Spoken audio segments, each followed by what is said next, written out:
अस्सलामुअलैकुम। Straight talk में खुश आमदीद। आपके साथ मैं हूँ आयशा बख्श। सुप्रीम कोर्ट के आइनी बेंच ने 5 के मुकाबले में 7 की अक्सरियत से मखसूस नशस्तों से मुताल्लिक नजरसानी दरखास्तें मंजूर कर लीं। यूं पाकिस्तान तहरीक इंसाफ हतमी तौर पर मखसूस नशस्तों से महरूम हो गई है। इससे पहले सुप्रीम कोर्ट ने 12 जुलाई 2024 को पेशावर हाई कोर्ट और इलेक्शन कमीशन के फैसले कलअदम करार देते हुए कहा था कि इंतखाबी निशान खत्म होने के बावजूद कोई जमात मखसूस नशस्तों से महरूम नहीं होती, लिहाजा PTI इन नशस्तों की हकदार है और वो 15 रोज में अपनी फहरिस्त जमा करवाए। सुप्रीम कोर्ट के 8 जजेस की अक्सरियत ने फैसला दिया, जबकि 5 जजेस ने इस फैसले से इख्तिलाफ किया था। मुस्लिम लीग नून और हुक्मरान इत्तेहाद ने फैसले पर नजरसानी की दरखास्त के साथ सुप्रीम कोर्ट से रुजू किया। सुप्रीम कोर्ट के आईनी बेंच के फैसले के बाद कौमी असम्बली में नई पार्टी पोजीशन बनेगी।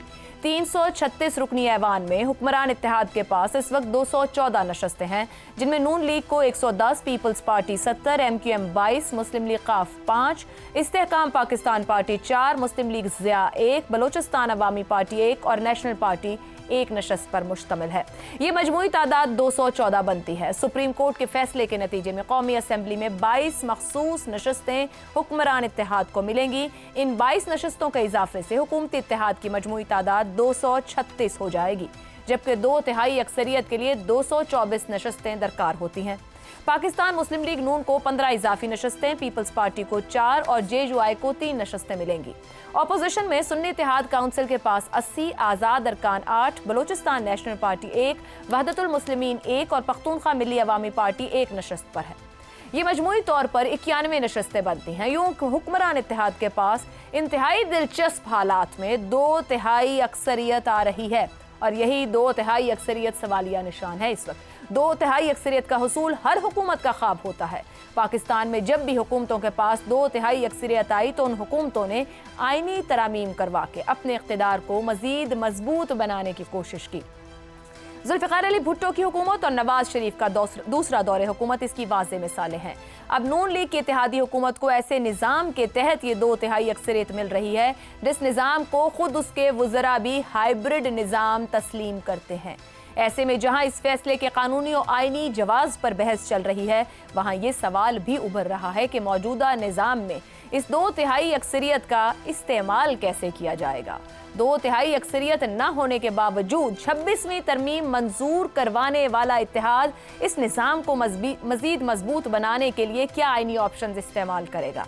सवाल तो ये भी है कि निज़ाम को आईनी जवाज तो फराहम किया जा सकता है, मगर क्या इसके लिए सियासी सनद तलाश करना भी मुमकिन हो पाएगा? यही सवाल हमारे पैनल के लिए रहेगा। हमारे साथ हैं हसन निसार, शहजाद चौधरी, रजा रूमी और जैगम खान साहब। आप सभी के लिए प्रोग्राम का सवाल। हुक्मरान इत्तेहाद के पास 2/3 अक्सरियत, मौजूदा सेटअप को मजीद आईनी और कानूनी जवाज देने की मुमकिना कोशिश, क्या इत्तेहादी जमातें सियासी सनद भी दे पाएंगी? जैगम साहब, क्या 2/3 अक्सरियत आइंदा चंद माह में आइन में बड़ी तरमीम या तरामीम करवाने की तरफ जाएगी? क्या फोर्सी कर रहे हैं इस पूरी सूरत हाल में? आशा, सबसे पहले मैं ये सोच रहा था कि मियाँ साहब, बड़े मियाँ साहब, मियाँ नवाज शरीफ साहब इतनी बड़ी कामयाबी पर क्या महसूस कर रहे होंगे। 1997 में, आज से 30 साल पहले, उनकी पार्टी को कलम कला मकबूलियत की बुनियाद पे हैवी मैंडेट मिला था। उन्होंने नाम रखा था हैवी मैंडेट, 2/3 अक्सरियत। और आज वो जिस कोalition में है, एक गैर अक्सरियती पार्टी होते हुए जिसके पास सिंपल मेजॉरिटी भी नहीं है, उस कोalition को 2/3 अक्सरियत मिली है। एक शब गुज़ीदा 2/3 अक्सरियत क्यों मिली है? इस वजह से मिली है कि जो मुखालिफ पार्टी है उसकी फाइल में कागज़ पूरे नहीं थे। जो पार्टी इंट्रा पार्टी इलेक्शन है, ये फाइल में कागज़ पूरे होने के सिवा इसकी क्या हैसियत है? वो जिस एक पार्टी का नाम बताएं जो बाकायदा तौर पर इलेक्शन करवाती है। क्या मुस्लिम लीग नवाज के ठीक इलेक्शन होते हैं? क्या पीपल्स पार्टी के ठीक इलेक्शन होते हैं? तो एक खानापुरी एक जमात ने ठीक नहीं की, वो फंस गई और आपको 2/3 अक्सरियत मिल गई। और ये ऐसी सूरत हाल है जिसमें मेरा ख्याल है हुक्मरान जमातों के अपने भी हाथ से निकल रहे होंगे। अभी आप देखिएगा जब तफसील आएगी, मसलन खैबर पख्तूनख्वा में इतने मेंबर नहीं होंगे जितनी उनको मखसूस नशिस्तें मिल जाएंगी। सही। تو ایک آئینی طاقت تو حاصل ہو گئی، آئین میں ترمیم کرنے کی، آئین کے ساتھ کھلواڑ کرنے کی تو بہت بڑی طاقت آ گئی، لیکن کیا اس طاقت کے پیچھے جو سیاسی اور اخلاقی جواز ہوتا ہے، جو سیاسی اور اخلاقی مینڈیٹ ہوتا ہے، جو سیاسی اور اخلاقی لیجٹیمیسی ہوتی ہے، کیا حکمران اتحاد کے پاس وہ بھی ہے؟ کیا 2/3 اکثریت کے پیچھے جو عوامی اعتماد ہوتا ہے، کیا ان کے پاس وہ بھی ہے؟ تو اس وقت سوال وہی ہے جو آپ نے کہا، سر یہی کہ تو آخر سوال ہے آپ اس سے، 2/3 اکثریت کو، کریں گے کیا اور اس ہوگا کیا؟ 2/3 اکثریت کو آخر استعمال کیسے کریں گے؟ اسے کیوں کر استعمال کریں گے؟ دیکھیں پھر اگر پرانی ہم یاد پہ چلے جائیں تو اس وقت تو کیونکہ اپنا ہی سارا مینڈیٹ تھا، کوئی روکنے والا نہیں تھا، تو اس وقت میاں صاحب نے ایک آئینی ترمیم کے ذریعے خود خلیفۃ المسلمین بننے کی کوشش کی تھی، اور پاکستان کو مارشل لا نے آ کر بچایا تھا، پتہ نہیں بچایا تھا یا اصل سے زیادہ مشکل میں ڈالا تھا، لیکن اگر مارشل لا آتا تو 17ویں آئینی ترمیم جو تھی، نہیں 17ویں ترمیم تھی، جو آئینی ترمیم تھی 15ویں تھی، جس کو شریعت بل، جی بہت پچھلی تھی، وہ بہت نہیں، یہ اس سے بہت پیچھے تھی، جی 15ویں، اور شریعت بل کا نام دیا گیا تھا اس کو، جس میں انہوں نے خلیفۃ المسلمین بننے کی کوشش کی تھی۔ اب ایک طاقت ہے جس میں وہ خود تو نہیں کر سکتے، لیکن ان کا جو پورا الائنس ہے وہ کھلواڑ کر سکتا ہے۔ اب وہ کیا کریں گے؟ اس میں جو خطرہ ہے، کیا وہ رولز آف دا گیم سے متعلق جو آئینی باتیں ہیں، کیا ان کو تو نہیں چھیڑیں گے؟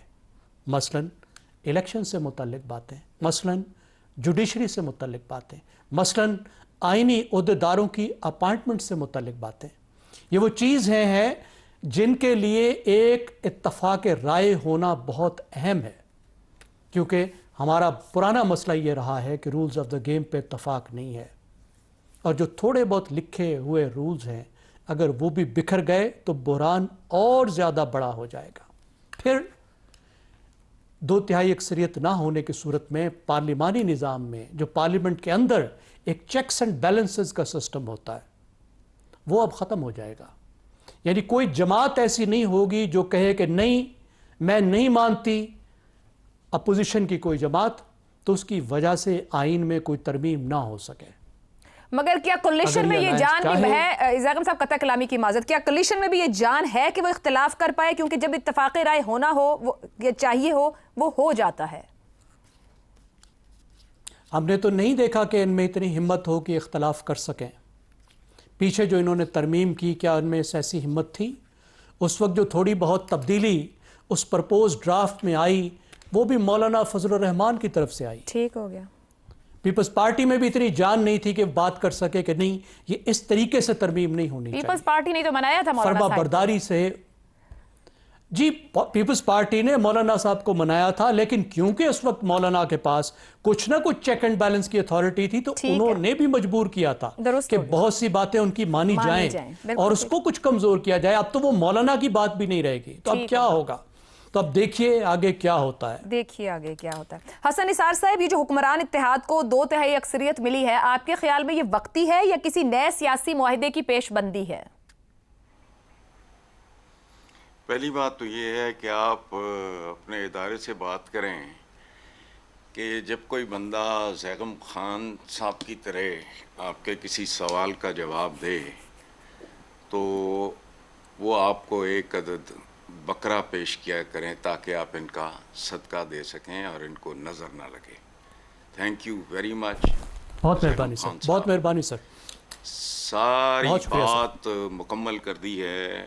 اچھا، اب چلتے ہیں ایک لفظ کی طرف۔ ہمارے ہاں شریعت کو لفظ ہی نہیں ہے، لفظ ہے شریعہ، ہائبرڈ بوتھا چک کے کہہ دیں دے۔ کبھی یہ نہیں سوچا کہ ہائبرڈ کا اگر سسٹم نہ ہوتا، تصور نہ ہوتا، تو ہمارے 95% عوام مرغی کھانا تو دور کی بات ہے، مرغی دیکھ نہ سکتے۔ ہمیں لفظوں کے استعمال کا سلیقہ بھی نہیں ہے۔ آگے چلیں۔ یہ جو ہے نا سسٹم آپ نے بتایا ہے، یہ اس کو آئینی، قانونی، سیاسی، بڑے بڑے لفظ استعمال آپ نے اپنے سوال میں کیے ہیں۔ اس کا ایک مصرع بڑا خوبصورت مدتوں پہلے کسی نے لکھا تھا، جو چاہے آپ کا حسن کرشمہ ساز کرے۔ کیا بات ہے۔ آگے چلو۔ ہاں دیکھو، ہمارا پرابلم ہے، ہم پتہ نہیں، میں اپنی بات کر رہا ہوں، میں تو I am an animal, minimal, man اور اینیمل کے درمیان. آئی ایم اے سب مین. مین ہونے سے چند قدم نیچے, جانور ہونے سے چند قدم اوپر. دیکھو ہمیں نہ جمہوریت کبھی خالص ملی نہ آمریت. شیر شاہ سوری بادشاہ آمری ہوتے ہیں نا. خیر, اور یاد رکھنا مل بھی نہیں سکتا آپ کو, اس ملک کو اور اس ملک کے عوام کو, کیونکہ ہائیبرڈ نظام خالص ہے سر. میں سن لو, بالکل خالص ہے. وہ ہائیبرڈ کی توہین کر رہے ہو آپ یہ لفظ بول کے, آپ کو پھر بات سمجھ نہیں آئی. آگے چلو. ہو نہیں سکتا اور ہوگا بھی کبھی نہیں, کیونکہ ایک ایسا معاشرہ, عائشہ جی آپ ہنس رہی ہو, بات ماتمی ہے, جہاں دودھ سے لے کر دوا تک 2 نمبر ہو. بچوں کی خوراک ہے دودھ. 24 کروڑ لیٹر جعلی دودھ, یہ 2 سال پہلے UNDP کی رپورٹ تھی. پاکستان شریف میں بنتا ہے, پاکستان شریف. اچھا, جہاں یہ سب کچھ ہی 2 نمبر ہے, وہاں آپ نظام کیسے 1 نمبر کرو گے؟ کوئی عقل کو ہاتھ مارو اور عوام کا حال ایسا ہی رہے گا جیسا ماضی, اور ماضی بعید, اور ماضی بہت بعید سے. بات سنو, میں اسکول گوئنگ بچہ تھا جب فلم آئی تھی, اس کا نام تھا روٹی. پاکستان کا بڑا ایک پنجابی سپر سٹار تھا, کمل, وہ ہیرو تھا. اس کا ایک گانا تھا, روٹی دا سوال ہے جواب جدا روٹی ہے, وڈے بڑے لوگاں لیے گل بڑی چھوٹی ہے. 20 روپیے من آٹا, اس پر بھی ہے سناٹا. حبیب جالب اس گلیوں میں دھکے کھاتا رہا اس ملک کے, اور بولتا تھا مطلب اس وقت 20 روپے من افورڈ نہیں ہوتا. صحیح. تو جاؤ کوئی اور کام کرو, کوئی موجہ ہو جائے تو, لیکن موجوں کا زمانہ نہیں ہے. حسن صاحب موجے ہوتے نہیں. آپ مجھے کہہ رہے تھے ہنس رہی ہو خالص کہنے پہ. حسن صاحب آپ کہہ رہے تھے ہنس رہی ہو خالص کہنے پہ. اصل میں جب آپ نے بولا کہ کوئی نظام خالص نہیں ملا, تو میں اپنی بے بسی پہ ہنس رہی تھی کہ ہمیں خالص پھر ملا کیا؟ ملا تو کچھ نہیں, شاید خلوص ہی نہیں باقی رہ گیا. کچھ باتیں بات برائے بات ہوتی ہیں, میں سمجھ رہا تھا آپ کی ہنسی, میں سمجھ رہا تھا. ٹھیک ہے شہزاد صاحب, آپ کی طرف اسی سوال کو, اور یہ جو ڈیولپمنٹ ہے کے لوگوں کو جو زیغم خان صاحب نے کہا ہے, جی, اور کچھ تو پلے پڑے ان کے, صحیح ان کے پلے پڑتا ہی کچھ. ٹھیک. شہزاد صاحب, کیا اس فیصلے سے پارلیمانی نظام مزید غیر متوازن ہو جائے گا؟ کیا تحریک انصاف پارلیمانی سیاست سے مؤثر طور پر باہر جا رہی ہے کسی منصوبہ بندی کے ذریعے؟ Very interesting. اس سے پہلے ذرا جمہوریت کو سالو کر لیتے ہیں نا. کرشما سازی کا ذکر ہو رہا تھا. دیکھیے نواز شریف صاحب, بڑے میاں صاحب, جی, سیاستدان, 3 دفعہ کے وزیر اعظم, ان کے پاس 2/3 اکثریت تھی, زیغم صاحب نے ہمیں بتایا 1997 میں. وہ اس کو سنبھال نہیں سکے, وہ ختم ہو گئی. لیکن شہباز شریف صاحب جن کے پاس کچھ بھی نہیں تھا, ان کے پاس 2/3 اکثریت آ گئی سیاست کے اندر رہتے ہو. تو مجھے بتائیے سیاست کس کی بڑی اور کامیاب ہے, نواز شریف کی یا شہباز شریف کی, یا اس کے اندر کوئی کرشما سازی ہے؟ اس کے اندر چند لائنوں میں کوئی جواب شاید آپ کو مل جائے, ہلکا سا. اچھا, دوسری بات, آپ کہہ رہے, آپ کا سوال ہے کہ مزید آئینی اور قانونی جواز کیا کیا مل سکتا ہے. دیکھیے اس کے بغیر ہی 26ویں آئینی ترمیم پاس ہو گئی تھی. اس کے بغیر ہی الیکشن کمیشن آج تک 8 فروری کے معاملات کو لے کے چل رہا ہے اور فیصلہ اپنی مرضی کے مطابق کروا رہا ہے. تو کون سا آئینی اور قانونی جواز ابھی اور چاہیے اس نظام کو ادھر سے ادھر اور ادھر سے ادھر کرنے کے لیے؟ میرے خیال میں جس حالت ہو چکی ہے اس نظام کی, وہاں سے بچ کے نکل آنا بہت بڑی بات ہوگی. اب آ جاتے ہیں ایلیفنٹ ان دا روم کی طرف, جس کی وجہ سے آپ نے یہ سوال بنایا کہ وہ جو ہائیبرڈ کا نظام ہم جسے بار بار ذکر کرتے ہیں. مجھے بتائیے, ہائیبرڈ کا نظام شروع میں تو آ گیا, لیکن مجھے اب یوں لگتا ہے کہ اس نظام کے نام پہ بہت زیادہ کھلواڑ ہو رہا ہے. سیاست ایسے ایسے کمالات دکھا رہی ہے, وہ سیاست جو کہ آج موجود ہے حکومتوں میں, پارلیمنٹس کے اندر, باقی جگہوں پہ, جو کہ سند کے لیے, جیسے آپ نے کہا تھا کہ کسی کو سند دینے کے لیے تیار ہے یا نہیں, یعنی اس پوزیشن پہ آ گئی ہے جہاں پر وہ سند دینے کی سچویٹ پوزیشن میں آ چکی, اس حالت میں, اس طاقت میں آ چکی. اور یہ صرف کس کے نام پہ کھلواڑ ہو رہا ہے؟ ہائیبرڈ کے نظام پہ. اس ہائیبرڈ کے نظام کو اس حکومتی سٹرکچر نے ایسا پکڑا ہے اور اس کے تھرو ایسے ایسے کام کیے ہیں. آپ کوئی انٹرویو دیکھ لیں, میں اب نام نہیں لوں گا پارٹیوں کے, آپ کوئی انٹرویو اٹھا کے دیکھ لیں کسی بڑے اسٹیبلش پولیٹیکل لیڈر کا جو کہ اس وقت حکومت میں, ان کے, وہ کہیں گے ہمارا دماغ خراب ہے, ہم اس کو باہر نکالیں, ہمیں نہیں پتا یہ باہر آ کے کیا کیا کرے گا. یہ صرف ایک میں بتا رہا ہوں. پھر باقی تجزیہ نگار دانشور جتنے ان کی باتیں سن لیں. ان سے وہ کہتے ہیں کہ اس وقت پنجاب کی سب سے بڑی پارٹی کون سی ہے, ایک جواب آتا ہے. کہتے ہیں پاکستان کی مقبول ترین سیاسی شخصیت کون سی ہے, ایک جواب آتا ہے.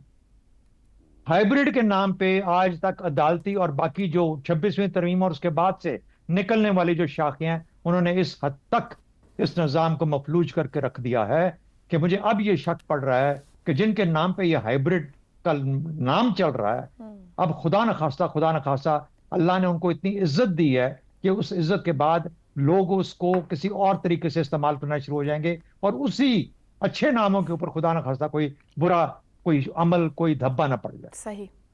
تو ہائیبرڈ والوں کو بہت غور سے سوچنا چاہیے کہ ان کے ناموں پہ کیا کیا ہو رہا ہے, ہمارے سامنے ہو رہا ہے. سیاسی سند کی دینے کی آپ بات کر رہے ہو نا, تو سیاسی سند جو ہے وہ یعنی کون دے گا؟ سیاسی سند ایک ہی ہے, الیکشن. بالکل ٹھیک, الیکشن عوام نے سیاسی سند دینی ہے نا, باقی تو کوئی نہیں اور دے سکتا. تو میرا نہیں خیال کہ اس سوال جائز ہے اس فیصلے کے بعد جو کہ 2 دن 3 دن پہلے ہوا, لیکن جو اس کے اندر پھر عوامل کھل کے سامنے آتے ہیں وہ ایسے ہیں کہ شاید ہمارا نظام ان کو جھیل نہ سکے, جب تک کہ ہم بالکل آئینے میں دیکھ کے اپنی شکل دیکھ کے یہ بات نہ کریں کہ جو باتیں ہم کر رہے ہیں یا جو اس سے نکل رہے ہیں باقی شاخیں نکل رہی ہیں وہ کیا پاکستان کے حق میں ہیں یا پاکستان کے خلاف. ٹھیک ہو گیا, درست ہو گیا. رضا صاحب جتنی گفتگو اوپر ہی اس سے 2 سوال میرے ذہن میں آ رہے ہیں جن کے جواب آپ سے چاہوں گی. کیا اس 2/3 یعنی اکثریت کی بنیاد پر ہائیبرڈ نظام کو مکمل آئینی تحفظ دیا جائے گا؟ دوسرا, کیا اس فیصلے نے ملک میں سیاسی مفاہمت کے دروازے بند کر دیے ہیں؟ عائشہ دیکھیے, بہت کچھ کہا گیا اور بڑے اہم سوالات آپ نے اٹھائے ہیں. میں سب سے پہلے تو یہ کہنا چاہتا ہوں کہ یقیناً یہ جو پورا معاملہ ہوا ہے سپریم کورٹ کی طرف سے, اور جس طرح سے عددی اکثریت ایک انجینئر کی گئی ہے, یقیناً اس کے اوپر سوالات اور شکوک و شبہات اٹھ رہے ہیں اور اٹھتے رہیں گے. لیجیٹیمیسی جو ہوتی ہے وہ ایک بہت بڑا مسئلہ ہوتا ہے کسی بھی حکومت کے لیے, اور اس نظام کے لیے بھی وہ رہے گا. لیکن ہیونگ سیڈ دیٹ, دنیا کو دیکھنے کے 2 زاویے ہوتے ہیں. ایک کہ دنیا کیسی ہونی چاہیے, یعنی کہ آئیڈیل کیا ہونا چاہیے, اور دنیا کیسی ہے. اب سوال یہ کہ پاکستان جیسا ہے یہ ایسا ہی ہے, اور جس کو یہ نہیں معلوم تھا, جن لوگوں کو جنہوں نے سمجھا کہ وہ ٹکر لے کر ایک بہت طاقتور ادارے کو مغلوب کر دیں گے, اس کے گیٹ پھلانگ کر, اس کے گھروں کو آگ لگا کر, اس کے جہازوں کو اور شہداء کی بے حرمتی کر کے, تو ان کا یہ خیال تھا کہ اگلے جو ہے وہ گیو ان کر دیں گے اور یہاں پر کوئی انقلاب آ جائے گا. قطعاً نہیں. نمبر 1. نمبر 2 یہ کہ یہ جو آپ نے کہا کہ مختلف پلیئرز جو ہیں وہ کس طرح سے ایکٹ کریں گے, سیاسی ریکنسیلیشن کا ہوگا. دیکھیے سیاسی ریکنسیلیشن تو باقی پلیئرز چاہتے ہیں. یہ موجودہ جو گروپ ہے جو رول کر رہا ہے جیسا تیسا ہے, آپ اس کو جو مرضی کہیں, ٹوٹا پھوٹا چور ڈاکو, وہ کہتے ہیں کہ ہم بات چیت کرنے کو تیار ہیں. کون نہیں بات چیت کرنے کو تیار؟ اس کا سوال, اس سوال کا جواب آپ کو بھی اور ناظرین کو بھی معلوم ہے کہ ایک شخص جو کہ اپنے آپ کو ماورائے سیاست سمجھتا ہے, شاید ماورائے ریاست بھی سمجھتا ہو, ماورائے آئین سمجھتا ہو, وہ نہیں چاہتا کہ وہ کسی طرح سے سیاسی لوگوں کے ساتھ بات چیت کرے. وہ ابھی بھی یہ کہتے ہیں کہ ہم نے بات کرنی ہے تو جرنلوں سے کرنی ہے. اگر جرنلوں سے کرنی ہے تو پھر وہ ہائیبرڈ پرو میکس 3 ہو جائے گا, جیسے آئی فون کے ورژنز آتے ہیں. اگلا ورژن جو ہوگا جب ان کی بات چیت ہوگی, اور وہ آپ کو پتہ ہے پاکستان میں ایسا ہی ہوتا ہے, یہ ایک سائیکل ہے, وشس سائیکل ہے, تو اگلا پرو میکس ہو جائے گا. تو بات اتنی سی ہے عائشہ کہ میں تو صرف اب سے یہ عرض کر رہا ہوں کہ اس وقت جو ہے یہ ایک ریئیکشن آیا ہے, اور یہ جو پہلے والا فیصلہ تھا جو کہ سپریم کورٹ کے ایک بڑے بینچ نے دیا تھا, جس میں کچھ عجیب و غریب قسم کی چیزیں درج کر دی گئی تھی. مثلا یہ کہ اگر آپ نے ہم سے ڈائریکٹلی چیمبر میں آ کر رجوع کرنا ہے تو برائے کرم آ جائیے. کبھی آپ نے پاکستان کی تاریخ میں, ہندوستان کی تاریخ میں کسی ججمنٹ میں یہ دیکھا ہو کہ ایک 12-13 رکنی بینچ جو ہے اس کے جج صاحبان کہہ رہے ہیں آپ کو اگر سائل کو ریلیف نہ ملے تو ہمارے چیمبر میں آ جائے؟ ارے واہ, تو یہ کیسے ہو گیا عجوبہ روزگار. اب یہ سوال ہے کہ یہ جو ایک پینڈولم تھا جس کو سوئنگ کر دیا گیا دوسری جانب, جس میں سمجھتا ہوں کہ پچھلے 3-4 سال کے ہیجان میں چند ناعاقبت اندیش عدالتی شخصیات تھیں, چند ناعاقبت انگیز افسران تھے, चंद आकिबत अंगेज सिस्टम के हरकारे थे जिन्होंने आज इस मुल्क को इस नहज पे पहुंचा दिया कि हम सब मातम कर रहे हैं जमहूरियत की जिसे कहते हैं दफन होने का। लेकिन सवाल ये पैदा होता है कि जब तक हम उसको डायग्नोज नहीं करेंगे कि ये हुआ कैसे सारा कुछ, बिल्कुल दुरुस्त। क्या ये जजों का काम है कि वो डैम बनाना शुरू हो जाए? क्या उनका काम है कि वो इनकलाब के लीडर बन जाएं? क्या उनका काम है कि वो गुड टू सी यू कहें, रेड कार्पेट बिछाएं किसी के लिए जब एक दिन के पहले जो है वो फौजी तंसीबात पे हमला हुआ हो? आई एम सॉरी, ये जो अभी बहुत ज्यादा जो रोना पीटना भी हो रहा है, तो मुझे ये बताइए कि पिछले 5 साल के देख लीजिए फैसले, कौन सा फैसला है जो कि बड़ा बेहतरीन फैसला था? और बिल्कुल ठीक कह रहे हैं, पिछले फैसलों की बुनियाद पर ही आज के फैसले हुए हैं। और यहीं पे बात को खत्म करते हैं कि जो आज हो रहा है इसके पीछे क्या था, और यहाँ से निकलने का रास्ता अगर लेना है तो अब उस पर काम करने और बात करने और सोचने समझने की जरूरत है। ब्रेक ले लेते हैं, ब्रेक से वापस आएंगे तो अपनी ही यानी कि हम जैसा माशरा तरतीब दे रहे हैं, बना रहे हैं, हुकूमतों की जो तरजीहात हैं, एक और नेग्लिजेंस बल्कि एक और ऐसी गलती जो कई जाने ले गई, उस पर बात करेंगे। प्रोग्राम में एक बार फिर खुशामदीद। सवात के सयाहती मकाम पर आने वाले सैलाबी रेले ने सिर्फ 13 अफराद की जानें नहीं ली, बल्कि खैबर पख्तूनख्वा की सयाहती तरक्की के दावे, हुकूमती नज़्म नस्ख और इंसानी ज़िंदगी की हैसियत तीनों को बहा ले गया। ये सानिया महज एक कुदरती हादसा नहीं, बल्कि हुकूमती गफलत, मकामी इंतज़ामिया की नाकामी और सयाहत को नफ़ा बख्श मगर गैर महफूज सनत के तौर पर चलाने के मॉडल की मुकम्मल नाकामी का अक्कास है। गुज़िश्ता 2 माह में ऐसे 10 से ज़ायद हादसात हो चुके हैं, मगर हुकूमती रद्द अमल हर बार सिर्फ ताज़ियत, कमेटी और मीडिया बयानबाजी तक महदूद रहा है। खैबर पख्तूनख्वा हुकूमत के पास ना कोई जामे डिजास्टर मैनेजमेंट पॉलिसी है, ना सियाहती मकामात पर हंगामी निज़ाम, ना कबल अज़ वक्त वार्निंग, ना इनखला का कोई तरीका। हालिया वाक़े में सैलाबी अलर्ट के बावजूद होटल खाली कराए गए, ना सयाहों को रोका गया, और जब पानी आया तो हुकूमत हमेशा की तरह एक बार फिर ताख़ीर से पहुंची। ये सिर्फ एक वाक़या नहीं, बल्कि गवर्नेंस की नाकामी का वो तसलसल है जो हर सानहे के बाद चंद दिन शोर और फिर खामोशी की नज़र हो जाता है। इस पर सितम यह है कि लाशों पर सियासत होती है। अपोजिशन और हुकूमत एक दूसरे पर इल्ज़ामात लगाकर पॉइंट स्कोरिंग करते हैं, मगर कोई इदारा या पॉलिसी साज खुद को जवाबदेह नहीं समझता। हुकूमत सयाहत को मईशत का सतून करार देती है, मगर ग्राउंड पर कोई इंफ्रास्ट्रक्चर है, न तरबियत याफ्ता अमला, ना ही एमरजेंसी रिस्पॉन्स। टूरिज्म पॉलिसी महज कागजी वादों का मजमुआ बन चुकी है, जिसमें मुनाफा तो है मगर जिम्मेदारी नहीं है। सवाल ये नहीं कि पानी क्यों आया, सवाल ये है कि खैबर पख्तूनख्वा हुकूमत ने सैलाब की पेशगी वार्निंग के बावजूद होटल खाली क्यों ना करवाए, एमरजेंसी सिस्टम्स क्यों फाल ना थे, जो दफ़ा 144 आज लगाई गई वो पहले क्यों ना लगाई जा सकी, रियासत ने जानते बूझते लोगों को मरने के लिए क्यों छोड़ दिया। ये महज एक सानिया नहीं, बल्कि पूरी हुकूमत की नाकामी का पोस्टर है, जिसके पास ना विजन है, ना तैयारी और ना ही एहसास जिम्मेदारी। अगर सवात जैसे हसास इलाके में सयाहों की हिफाजत का कोई मौसर निज़ाम नहीं, तो फिर टूरिज्म को मईशत की रीढ़ की हड्डी कहना सिर्फ मजाक है। जब रियासत सार बेचती है और हिफाजत से नजरें चुराती है, तो फिर हर कुदरती आफत एक सरकारी कत्ल बन जाती है। आखिर ऐसा क्यों है, इसी पर गुफ्तगू करेंगे। सवाल इस तरह से, टूरिज्म को मईशत की रीढ़ की हड्डी करार देने वाली खैबर पख्तूनख्वा हुकूमत, ना एमरजेंसी अलर्ट, ना हिफाजती निज़ाम, ना रिस्पॉन्स टीमें। क्या सानिया सवात खैबर पख्तूनख्वा हुकूमत की गवर्नेंस की मुकम्मल नाकामी है? हसन निसार साहब, ये क्या है आखिर? आयशा देखें, यहाँ पहले एक काम करें आप जी जी, यहाँ जो कामयाब हुकूमतें हैं जी, पहले प्लीज उनकी अचीवमेंट्स लंबी चौड़ी नहीं, कोई 2-2, 4-4 गिनवा दें। पाकिस्तान के साबिका दारुल हुकूमत और सबसे बड़े शहर कराची का हाल सुना है। मैंने कल एक फुटेज देखी है। पंजाब में लॉ एंड ऑर्डर के अरूज पे भी रोशनी डाल दें थोड़ा सा। फिर मैं केपी के, मैं बलूचिस्तान का तो जिक्र ही नहीं कर रहा ना, फिर मैं केपी के या जो भी है ये हुकूमत की नालायक और बेहिस गवर्नेंस पे तबसरा करूँगा, वरना मुझे गिल्ट हॉन्ट करेगा। जानते बूझते मरने के लिए क्यों छोड़ दिया, ये जुमला आपने बोला है, कहाँ नहीं छोड़ा हुआ। उसकी फॉर्म्स डिफरेंट हैं, उनकी वजूहात डिफरेंट हैं। कभी अंदाज़ा लगाया ये पंजाब सबसे बड़ा ये वो वगैरह, कितने बच्चों के साथ क्या कुछ हो रहा है, कितनी खुदकुशियाँ हो रही हैं, कितनी सड़कें सैलाब में बह जाती हैं। आपने वो पकड़ लिया। और आखिरी बात एक सुन लें, जो मर्जी हो, मुझे गाली दे, आई डोंट केयर। मैंने खुद एक फुटेज देखी है, वो घुसे हुए हैं अंदर, उनके कुछ रिलेटिव्स, मुझे जाहिर है उनके नामों शामों का नहीं पता, वो पानी का पहला रेला आता है, वो शोर मचा रहे हैं कि बाहर आ जाओ, और वो दंतियां निकाल रहे हैं। यार मेरी आपकी कोई जिम्मेदारी नहीं। अब ये एनिमल्स, जानवर की भी एक हिस्स होती है।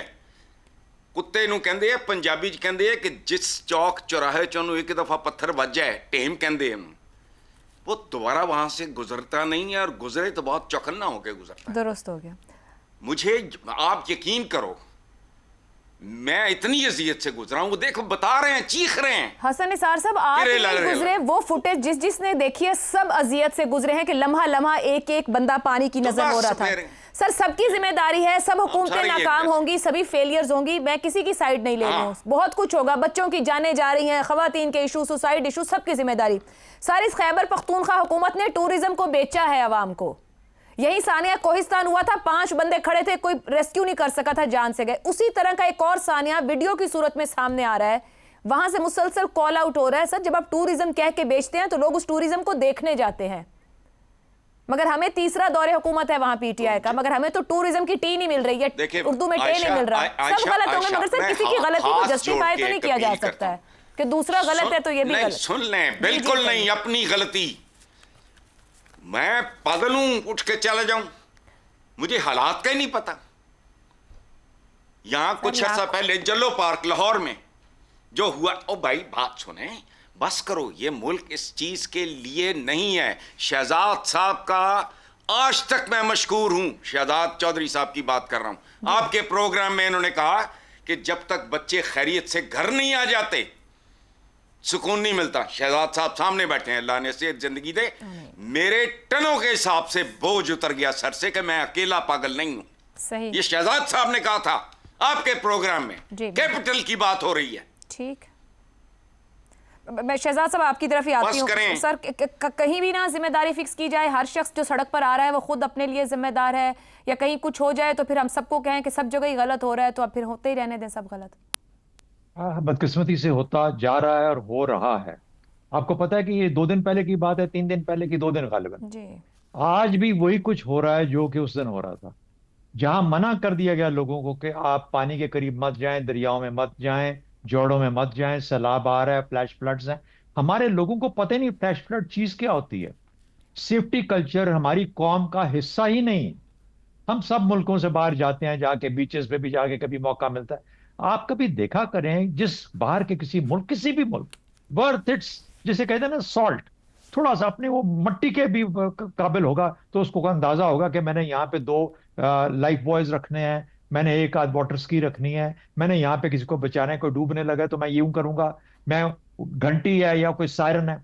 यानी आप अंदाजा नहीं लगा सकते लोगों के अंदर। और जो बाकी एडवांस कंट्रीज हैं, एडवांस कल्चर है, वहां पे तो बेइंतहा किस्म की उनकी से। हमारे यहाँ कॉन्सेप्ट, हमारे यहाँ क्या, लैपटॉप दे दो, हमारे यहाँ ये है कि फलाने का फलाना फंड बढ़ा दो, हमारे यहाँ कि ये कि इतने खरब का एक डेवलपमेंट प्रोग्राम दे दो, ये नेशनल असेंबली वालों को जाएगा, ये प्रोविंशियल। मुझे बताइए, ये जो डीसीओ हमारे बैठे होते हैं हर सूबे के हर जिले के अंदर, ये डीसीओ की क्या जिम्मेदारी है, ये असिस्टेंट कमिश्नर की क्या जिम्मेदारी, ये क्यों एक काम अपना नहीं करते? और उनको जब पता लगता है कि उनको इन चीजों की जरूरत है, ये किसने सायरन बजाने थे, ये किसने सायरन की इंश्योरेंस करनी थी? या तो लोकल बॉडीज का सिस्टम रखो। शहजाद साहब, कतई कलामी की माजरत, इस हादसे के 5 किलोमीटर के अंदर एसी ऑफिस, डीसी ऑफिस, 1122 का दफ्तर था। सर तरजीह नहीं है आम शहरी यहाँ पर? सब कुछ होता है, सब कुछ होता है। वो साहब लोग हैं, साहब लोग काम नहीं करते। साहब लोग वही होते हैं जो काम नहीं करते। आम कीड़े मकोड़े या जो आम हम जैसे जो बाकी जो लोग घूम रहे हैं, ये डूब जाते हैं, ये रुड़ जाते हैं, ये खत्म हो जाते हैं। ठीक है, इसलिए इनका कोई नहीं, इनका कोई वाली वारिस नहीं है। इस मुल्क के अंदर किसी को एहसास नहीं है कि सेफ्टी कल्चर का ना क्या मकसद क्या है, होना क्या है। देखिए मरी के अंदर लोग बर्फबारी के अंदर ग्रेडर नहीं था सड़क और उसको साफ करने के लिए बर्फ को, लोग जम के मर गए गाड़ियों के अंदर। हमारी मेन मरी रोड के ऊपर कराची में फैक्ट्री में आग लगी, कोई तरीका ही नहीं था कि वहां हमारे यहाँ ये हाई प्राइस। शहजाद साहब ब्रेक पे जाना है, लेकिन आपका वैलिड पॉइंट है सेफ्टी कल्चर। सर वही तो देना है हुकूमतों ने, समझाना और सिखाना है। ब्रेक के बाद रजा रूमी और जैगम खान की राय। प्रोग्राम के आखिर हिस्से में एक बार फिर खुश आमदीद। रज़ा रूमी साहब, एक तरफ हुकूमत और अपोजिशन एक दूसरे पर इल्ज़ाम लगाते रहे इस हादसे के बाद, इस साने के बाद। मुतासरा खानदान डेड बॉडीज़ की तलाश में था। हर साने के बाद और ख़ास तौर पर अब क्योंकि सोशल मीडिया पार्ट बन चुका है इस पूरी सूरत हाल का, पॉइंट स्कोरिंग, इल्ज़ामात, ताज़ियती बयानात का सिलसिला, ये तमाम जो सूरत हाल सबूत नहीं दे रही कि हमारी सियासत में और सियासी कल्चर में ये एक बहुत बड़ा और संगीन अलामत बन गई है। बजाय जिम्मेदारी कबूल करना, तरजीह बनाना, उस पर अवेयरनेस की बात करना, हम एक दूसरे पर इल्ज़ाम डालकर फारिग हो जाते हैं हाथ झाड़कर। सब आयशा, बेहिस्सी, नाअहली और ये इस तरह की नामुनासिब सियासत करना लाशों के ऊपर, ये अब एक वतीरा बन चुका है। और बदकिस्मती से कोई भी सियासी पार्टी और कोई भी जो है सूबाई या फेडरल गवर्नमेंट जो है इससे मुबर्रा नहीं है। ये यहाँ पर यही होता है कि ये वो मौका होता है, आपको पता है ये पहली बार स्वात में नहीं हो रहा, ये गालिबन हालिया सालों में दूसरी बार ऐसे हुआ है। जी सर, 2022 में कोहिस्तान में हुआ था, 5 भाई थे इकट्ठे जिनको नहीं रेस्क्यू किया जा सका था। वो चले रेस्क्यू नहीं किया गया था, बिल्कुल। और आयशा, सवात के जो होटल्स दरिया के अंदर बने हुए हैं, ज़ाब्तों की धज्जियां बिखेर कर, जिसकी की इजाजत वहाँ की इंतजामिया और हुकूमत ने दी हुई है, उस वक्त कहा गया था जी कि उन सबको क्लीन अप करवाया जाएगा। अब पता लगे उनमें बड़े बड़े चुगादरी और डंडे वाले और पावरफुल लोग जो हैं उनके होटल्स हैं। अभी फिर वहाँ पे एक ऑपरेशन स्टार्ट हुआ है, मैं पढ़ा था कल उसको। सियासतदानों के भी होटल्स हैं सर वहाँ पे, सियासतदानों के होटल्स हैं ज्यादातर तो। अच्छा, अब बात ये होती है कि ये जो बात हम इस वक्त कर रहे हैं, देखिए हमें ये वो मौका होता है कि हमें देखना पड़ता है कि ये तमाम तर इदारे जिनको कि पाकिस्तानी टैक्स पेयर्स के पैसों से वो चलते हैं, मसलन NDMA, national disaster management authority, provincial disaster management authorities, district disaster management authorities, एक पूरी अफसर शाही की फौज ज़फ़र मौज है जो कि 2005 के नागहानी जो वाक़यात और ज़लज़ले और डिजास्टर्स वक्तन फ़वक्तन आते रहे हैं, वो यहाँ पर उनको कायम किया गया। वहाँ पे अच्छी खासी तनख्वाहों में मुझे इत्तफाक भी हुआ इस्लामाबाद में जाने का, NDMA के दफ्तर में, और पेशावर में भी इत्तफाक हुआ है और पंजाब में भी हुआ है। अच्छी खासी वहाँ पे तादाद है और बुक्स बनी हुई हैं, रूल्स बने हुए, प्रोटोकॉल्स बने हुए, नोबडी केयर्स। पहली तो ये बात है। ये सूबाई गवर्नमेंट, और फिर दूसरी चीज है कि आयशा हम इसका जिक्र बार बार करते हैं, ये मकामी हुकूमतों के काम होते हैं। अगर वहाँ पे मजबूत लोकल गवर्नमेंट्स नहीं होंगी तो आप इस तरह के जो वाकयात हैं, जो ट्रेजेडीज है, उनको अवॉइड नहीं कर सकते। और फाइनली जिम्मेदारी तो किसी ने लेनी है। अभी तक वजीर आला खैबर पख्तूनख्वा गुरेजा हैं, वो कह रहे हैं जी मैं खुद पहुंच जाता, मुझे तो और बहुत काम होते हैं। एक और उनकी पार्टी के साहब ने कहा कि सुपरमैन ही आके बचा सकता था। बस बिल्कुल ठीक कह रहे हैं। मेरा ख्याल है वजीर आला भी ढूंढ रहे होंगे कहीं सुपरमैन मिले जो हेल्प करे उनको। ज़ैगम साहब, वजीर आजम की जानिब से भी टूरिज्म ब्रांड के तौर पर पाकिस्तान को बैरून मुल्क मुतारिफ करवाने की हिदायत की गई। क्या उनकी नज़र से यह हादसा और वाक़या नहीं गुजरा होगा जहाँ रियासती नाकामी, गैर महफूज होटल, कोई सेफ्टी कल्चर नहीं, इमरजेंसी सिस्टम नहीं, ताखीर से रेस्क्यू, क्या क्या क्या चेहरा प्रेजेंट होगा? कोई फिक्र पड़ी होगी हुकूमत को, रियासत को, ये जो कुछ बार बार KP के जाहिर बात है वहीं पर शिमाली इलाके लोग जाते हैं विजिट करने के, जाना छोड़ दें तो दुनिया को क्या बताएंगे? मेरा ख्याल है इस वक्त हुकूमत को टूरिज़्म प्रमोट करने की बजाय टूरिज़्म को कंट्रोल करने की ज़रूरत है। पाकिस्तान के खूबसूरत तरीन इलाके जो बहुत फ्रेजिल भी हैं, बहुत नाजुक भी हैं, उनको हम हमेशा हमेशा के लिए तबाह करके ख़त्म कर रहे हैं। वहाँ की खूबसूरत सकाफ़तों को बर्बाद कर रहे हैं और ऊपर से लोगों को भी ख़तरे में डाल रहे हैं। और ग्रीड ये सब कुछ कर रही है, इसके पीछे लालच है, हवस है हमारी इशराफिया की और उनसे वाबस्ता लोगों की। तो ये काम उस नस्ल पे छोड़ें, आने वाली नस्ल पे, जो शायद जिसमें लालच कम हो, शायद जिसमें अकल ज़्यादा हो। पख्तूनख्वा के हवाले से देखिए आयशा, मुझे ये बताइए हुकूमत का काम क्या होता है? क्या हुकूमत का काम एहतजाज करना, मज़ाहमत करना, मुर्शद को आज़ाद कराना होता है? या हुकूमत का काम गवर्नेंस करना, इंतज़ामिया को चलाना और अवाम की फ़लाह बहबूद करना होता है? एक ऐसी हुकूमत जो अपनी बुनियादी ज़िम्मेदारियों से गाफिल हो, बुनियादी ज़िम्मेदारी पर उस पर अकाउंटेबल भी ना बनाया जा रहा हो, पूरी पार्टी सब फॉलोज उसे इस बात पे अकाउंटेबल बना रहे हों कि तुम मुर्शद को आज़ाद नहीं करवा पाए, हुकूमत क्या परफॉर्म करेगी? सर ये 12-14 साल से मुर्शद का दिया गया निज़ाम है ना खैबर पख्तूनख्वा में तो। जी और एक मैंने अर्ज़ किया ना कि उसकी एक सुनामी आई हुई है। और आप देखिए टूरिज़म पाकिस्तान भी करता है और खैबर पख्तूनख्वा भी करता है, और खैबर पख्तूनख्वा ये समझता है और ठीक समझता है कि कुदरत ने जो से खूबसूरत जगह दी हैं उसके नतीजे में वो अवाम को खुशहाली दे सकता है। बिल्कुल दुरुस्त। लेकिन ना कोई बुनियादी ढांचा है, ना सिक्योरिटी है, ना एमरजेंसी मैनेजमेंट है, बिल्कुल ना ठीक। वहाँ पे कोई वार्निंग सिस्टम है। दुरुस्त। आप देखिए मैंगोरा से तो फ्लड नहीं शुरू हुआ ना, बिल्कुल ठीक। करीब तरीन जगह से भी शुरू हुआ तो 1.5 घंटा लगा हुआ, तो क्या वार्निंग का बिल्कुल दुरुस्त सिस्टम जैगम था, साहब, बहुत क्या माजरत का वक्त खत्म हो गया, इजाजत दीजिए, अल्लाह हाफिज।